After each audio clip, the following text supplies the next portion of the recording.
So, today we are talking about trust in an organisation and how it impacts the workplace. If an organisation has a culture of trust, what does it look like? When you find an organization that's got high levels of trust, what you will see is a pattern of behaviors. So you'll see people doing what they say they're going to do. They honor their commitments. They share their thinking, their feelings. They will talk about the things they're concerned about. But basically, they have open and honest conversations. What you will see is really good listening. So people will listen to understand what the other person's saying.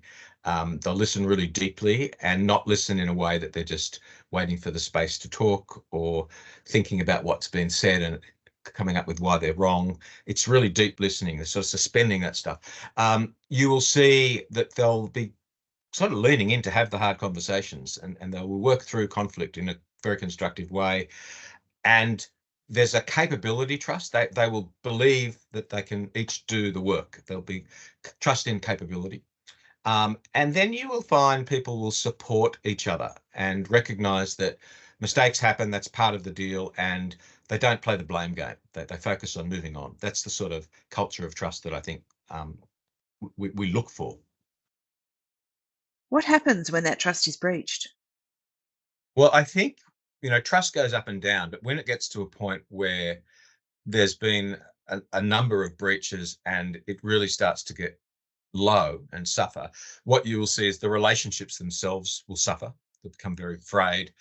People lose confidence in each other. They will avoid each other.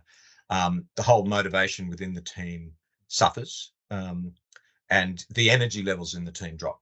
And what you see is people stop enjoying work.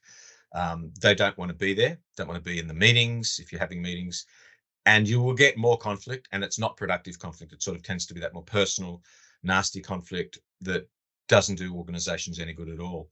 And ultimately you'll get people going on stress leave and leaving. I guess they're the sorts of things when you don't have high levels of trust. What is the impact of a lack of trust in teams? Well, bottom line is performance suffers. And as I said, people hold back, and you don't get the good discussions, you don't get the quality decisions, and you lose energy and motivation. Is there a magical cure to getting teams to trust each other again? I mean, how do you heal those cracks within an organisation? There's no magical cure. But there are some things you can do, and the starting point is to recognise that we actually have a problem. That the level of trust in the team is not what it was, or not what we want it to be, and that's impacting the quality of the work that we're doing. That's the starting point. I draw on the work of Michelle and Dennis Reiner, who've done a lot of research on trust within organisations. And they sort of have a number of suggestions that I sort of incorporate into the work we do. So, the starting point is this idea of owning the behaviors that have given rise to the lack of trust, or the sense of betrayal. And that's observing the past events and bringing them into the room. Then you've got to be comfortable allowing the emotions to emerge, because that can be helpful and healthy. You want to encourage people to share their perspectives openly. And then take ownership of their own actions. You need to get people to be comfortable forgiving themselves, because we all let ourselves down sometimes, but also forgiving the others that have been involved in behaviours. And then sort of this whole idea of embracing the opportunity to move forward. So you've got to sort of go through this level of discomfort in having these conversations about behaviours that have created the problems, to then move forward. And once you've done that, what you can do is identify, well, how do we want to behave? What are the behaviors we're looking for and need from each other to rebuild the trust? And then the idea is, then once you identify that, finding ways to hold yourselves accountable. And there are different things you can do. You can periodically do a sort of review where we're looking at, are we walking the talk on the behaviors we've said we want and need to build trust and flourish. You might do it in simple ways of, at the end of a team meeting, allowing a reflection review session where you ask the question, how did we go today in terms of our behaviours? Did we listen well? How effective were our questions? How did we engage in conflict? And sort of constantly focusing on those behaviours and asking yourselves, how are we performing? And when you're not performing well, having the conversations to push through and find out how do you keep getting better. So, Mark, what are the top 5 things leaders and managers can do now to get teams back on track? I think first of all, recognizing they've got a problem. So the leaders need to recognize that there's an issue there and it's not going to magically fix itself. The second thing I think is they need to be committed to doing the work because it isn't easy, um, to get things right, and willing to have these uncomfortable conversations, which require a level of courage.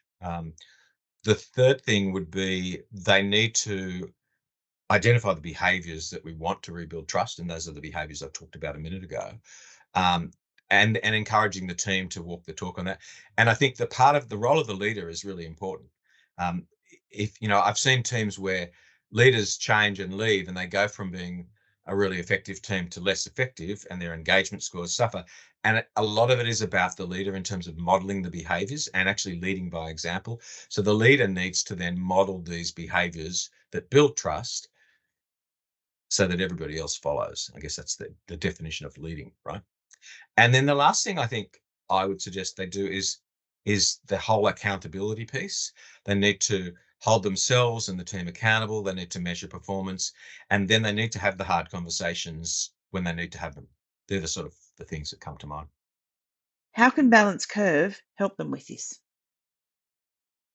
Well, for better or worse, I've been doing this, and our teams have been doing this for a long time, and I guess we bring a lot of experience in different types of, from boardrooms to leadership teams, exec teams to middle management teams, um, and we work with the leaders to take them through the process and provide them with the level of support that allows them to get there. And we've had a lot of success in situations that people didn't believe we could repair, and relationships that could be rebuilt. We have done that, and those teams have gone on to be very successful. But it doesn't stop. It's not a quick fix. It's teams have to work on this stuff because, as I said before, trust goes up and down really quickly.